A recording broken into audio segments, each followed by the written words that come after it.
10ஆம் கிளாஸ் படிச்ச என்ன படிக்காத தற்கூரி ஆக்கிட்டாங்க அப்போ.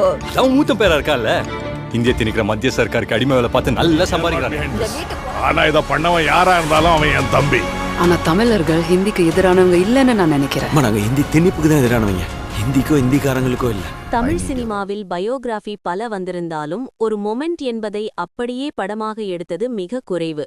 அந்த வகையில் ஹிந்தி திணிப்பை மையப்படுத்தி சுதா இயக்கத்தில் சிவகார்த்திகேயன், அதர்வா, ரவிமோகன், ஸ்ரீலீலா நடிப்பில் மிகப்பெரிய எதிர்பார்ப்பில் உருவாகியுள்ள பராசக்தி படம் எப்படி உள்ளது பார்ப்போம்.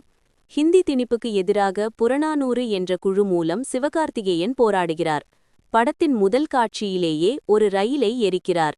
இதைத் தொடர்ந்து ரவிமோகன் இந்த கும்பலை பிடிக்க வேண்டும் என கங்கணம் கட்டி சுற்றுகிறார். அதே நேரத்தில் சிவகார்த்திகேயன் நண்பர் ஒருவர் ரயில் எரிப்பில் இறக்க, இனி இந்த வன்முறை எதிர்ப்பு எல்லாம் வேண்டாம் என சிவகார்த்திகேயன் அனைத்தையும் கைவிடுகிறார். ஆனால் அவர் தம்பி அதர்வா அதை கையில் எடுக்க, சிவகார்த்திகேயன் ஹிந்தி படித்து டெல்லிக்கு வேலைக்கு செல்ல நினைக்கிறார். அப்போதும் ஹிந்தி படித்தால்தான் இனி வேலை என்ற நிலை உருவாக, சிவகார்த்திகேயன் கண்முன் ஒரு இளைஞன் இறக்க, சிவகார்த்திகேயனுக்கும் வேலை கிடைக்காமல் போக, மீண்டும் போராட்டத்தை கையில் எடுக்கும் சிவகார்த்திகேயன் வென்றாரா, ரவிமோகன் இவர்களை பிடித்தாரா என்ற புரட்சி போராட்டமே பராசக்தி. சிவகார்த்திகேயன் செழியனாகவே வாழ்ந்துள்ளார்.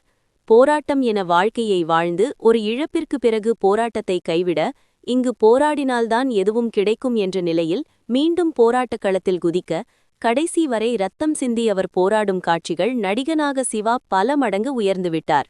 கண்டிப்பாக சிவாவுக்கு இது மைல்கல் படம்தான். ரவிமோகன் படம் முழுவதும் அரசாங்கத்திற்கு ஆதரவான ஒரு அதிகாரியாக, எத்தனை உயிர் போனாலும் சரி, நான் நினைப்பது நடக்க வேண்டும் என அவர் செய்யும் வேலைகள் நெஞ்சை பதபதைக்க வைக்கிறது. மிரட்டல் பெர்ஃபார்மன்ஸ். அதர்வா எனர்ஜி பூஸ்ட் இளைஞனாக வந்து கவர்கிறார். ஸ்ரீலீலா தமிழுக்கு அறிமுகம், நல்ல நடிப்பு.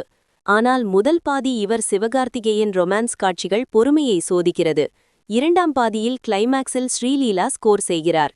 படமே ஹிந்தி திணிப்புக்கு எதிரானது என்பதால் பல வரலாற்று நிகழ்வுகளை கற்பனை சித்தரிக்கப்பட்டவை என்று போட்டாலும், அது பார்க்கும் ரசிகர்கள் படத்தோடு ஒன்றி கமெண்ட் அடித்து கட் செய்த காட்சியையும் ரசிகர்கள் புரிந்து கொள்கின்றனர். அதே நேரத்தில் படத்தின் மிகப்பெரிய பலம் வசனங்கள்தான். ஹிந்தி திணிப்புக்குத்தான் எதிரி, ஹிந்திக்கு இல்லை. முதலில் ஹிந்தி படிங்க வேலை என்றீர்கள், இப்போ ஹிந்திக்காரன் போல் பேசி என்கிறீர்கள். இரண்டு பேரையும் ஒரே கோட்டில் ஓட்டத்தை தொடங்க சொல்வதுதானே முறை. சிப்பாய் கழகம் முன்பே போராடியவன் தமிழன், எனக்கு தேசபக்தி கிளாஸ் எடுக்காதே போன்ற பொறிபறக்கும் வசனங்கள் பட்டையை கிளப்புகிறது. ஆர்ட் ஒர்க் அப்படியே நாமும் 1960களுக்கு சென்ற அனுபவம். படத்தின் கதைமாந்தர்கள் தேர்விலேயே படம் செம ஸ்கோர்தான். Michael Reddy reference, Basil Joseph cameo என கிளைமாக்ஸ் கூஸ்பம்ஸ் குவிந்து கிடைக்கிறது. படத்தின் முதல் பாதி காதல் காட்சிகள் கண்டிப்பாக கத்தரி போட்டிருக்கலாம், அதுதான் பொறுமையை சோதிக்கிறது. அதிக கட், மியூட், எல்லோருக்கும் இது புரியுமா என்ற நிலையும் உள்ளது. டெக்னிக்கலாக இப்படம் இசை, ஒளிப்பதிவு, ஆர்ட் ஒர்க் என அனைத்தும் அட்டகாசம்.